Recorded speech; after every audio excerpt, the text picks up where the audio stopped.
మన ఏలూరు ప్రజలకు మరియు ఏలూరు ప్రాంతం ద్వారా ప్రయాణాలు చేసే ప్రజలందరికీ మన ఏలూరు పోలీస్ తర్వాత ఏపీ పోలీస్ తరపున ఒక విజ్ఞప్తి.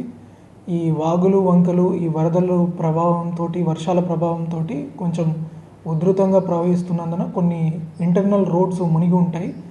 అవి కొంచెం త్వరగా వెళ్ళాలన్న ఆతృతతోటి కొందరు ప్రయాణికులు సాహసం చేయడానికి ప్రయత్నిస్తుంటారు. దయచేసి అట్లాంటివి చేయొద్దు. పోలీస్ పికెటింగ్ కూడా పెట్టడం జరిగింది. అయినా కూడా ప్రజల తరపున కూడా అలాంటి వాగులు వెహికల్స్తో కానీ నడకతో కానీ దాటడానికి ప్రయత్నం చేయవద్దు. ఇలాంటి ఇన్సిడెంటే మనకి ఇప్పుడు చూసుకుంటే చాలా లక్కీగా ఒక 5 మెంబర్స్ని వేలేరుపాడు మండలంలో అతి కష్టం మీద రెస్క్యూ చేయగలగడం జరిగింది. కాబట్టి ఇట్లాంటి ఇష్యూస్ ఉన్నాయి కాబట్టి ఈ వాగుల్ని మీరు దాటడానికి అనవసరమైన సాహసం చేయొద్దు. ఈ వరదలు వానలు ఉధృతి తగ్గే వరకు మీరు ప్రయాణాలను కొంచెం రిస్ట్రిక్ట్ చేసుకుంటే మంచిదని మా విజ్ఞప్తి. Thank you.